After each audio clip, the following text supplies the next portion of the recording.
Bypassed San Francisco bureaucracy when she turned her attic into the apartment where I lived. I was in a hurry, so instead of dropping off my mail and the plastic dagger upstairs, I shoved both into my messenger bag, then slung my tablet case over my shoulder and headed to my car. I eased out of my parking spot between a pristine hybrid car with stickers from 3 University on its back window and a weathered sedan with its tailpipe dangling precariously close to the ground, the two sides of modern San Francisco.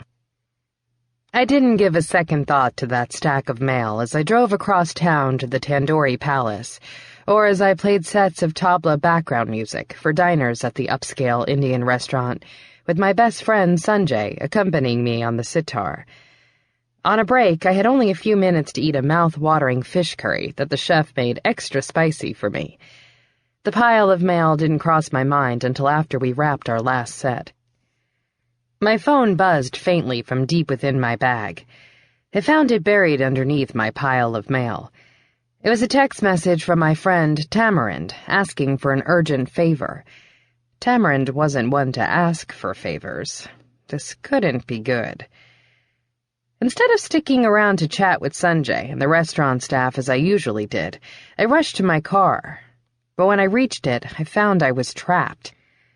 Double-parked inches away from my roadster was an empty car with its hazard lights blinking, blocking me in. I ran back to the restaurant and explained to Sanjay that I needed to stop by Tamarind's apartment to bring a box from her medicine cabinet to her first day of the semester party.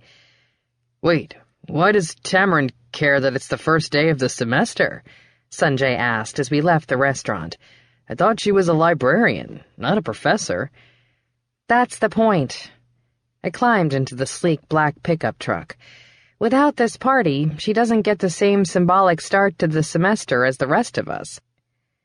Sanjay put the car in gear, and we set out from the family-friendly inner Sunset to the trendy Mission District. "I haven't driven with you in a while," I commented, after he let 3 perfectly good openings in traffic pass us by. "I'd forgotten you're a 90-year-old man trapped in a 30-year-old's body when you get behind the wheel of a car." "Hey, I don't turn 30 until next year." "And what have you got against 90-year-olds? My friend Sebastian is 90 and he loves racing cars."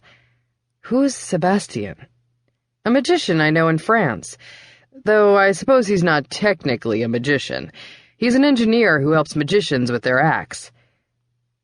Sanjay was a successful stage magician who sold out seasons of shows in a Napa Valley theater each year. A Las Vegas venue approached him after he was named one of the up-and-coming magicians under 30, but he loved his home in Northern California. He'd been my best friend since the day I moved to San Francisco nearly 2 years before.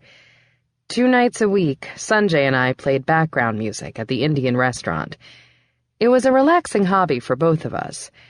I could play my tabla drums expertly, even in my sleep, and Sanjay enjoyed playing the sitar, though he did it excruciatingly badly. Not that anyone could convince him of that fact. The Tantor Palace's owner, Raj, had long ago given up gently suggesting he take additional lessons. Instead, Raj turned down the volume on the microphone in front of Sanjay's sitar and left my mic on high to pick up my rhythmic drumming. That way, everyone had a good time. "Anyway," Sanjay continued, as he finally merged from the side street onto Lincoln, "it's called responsible driving, something this city is sorely lacking." "Well, at this rate, at least I have time to look through my mail before we get there." While Sanjay drove the speed limit along the south side of Golden Gate Park, I turned to the most interesting-looking envelope, one made of thick vellum paper with a postmark from France. It was the kind of expensive paper used for wedding invitations. None of my friends were getting married, as far as I knew, so I was curious. I slipped my car key under the envelope flap to open it. My name jumped out at me. I did a double take. This couldn't be what my first glance told me it was.